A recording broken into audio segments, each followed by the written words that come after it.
কোচহীন অবস্থায় 5বারের বিশ্ব champion Brazil team কে নিতে যাচ্ছে নেইমার ভিনিসিয়াসের দায়িত্ব। কোচ নিয়োগে ব্রাজিলের সামনে জটিল বাধা। বিশ্বকাপ বাছাই পর্বে শিষ্যদের অধারাবাহিকতা বাঁচিয়ে দেয় কোচ দরিভালেরও বিদায় ঘণ্টা। আর্জেন্টিনার বিপক্ষে 4-1 গোলে হারের পর কোচ দরিভাল জুনিয়রকে বরখাস্ত করে ব্রাজিল। সেই থেকেই দলটি কোচহীন অবস্থায় আছে।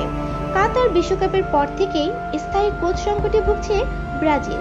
যদিও দরিভাল জুনিয়রকে পূর্ণ দায়িত্বে বসানোর পর 5বারের বিশ্ব চ্যাম্পিয়নরা কিছু সময়ের জন্য হাফ ছাড়ার সুযোগ পেয়েছিল, কিন্তু উয়েফা চ্যাম্পিয়ন্স লিগ থেকে রিয়াল মাদ্রিদ বিদায় নেওয়ার পরই আলোচনাটির জন্ম। কে নিতে যাচ্ছে ব্রাজিল দলের দায়িত্ব?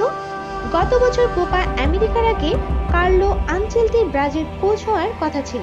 সবকিছু ঠিকঠাকই ছিল, কিন্তু হঠাৎই বদলে যায় দৃশ্যপট। শেষ পর্যন্ত আনচেলত্তিকে না পেলে আবেল পেরেইরা ও জর্জ জেসুস, এই দুজনের মধ্যে কারোর দিকে ঝুঁকতে পারে ব্রাজিল।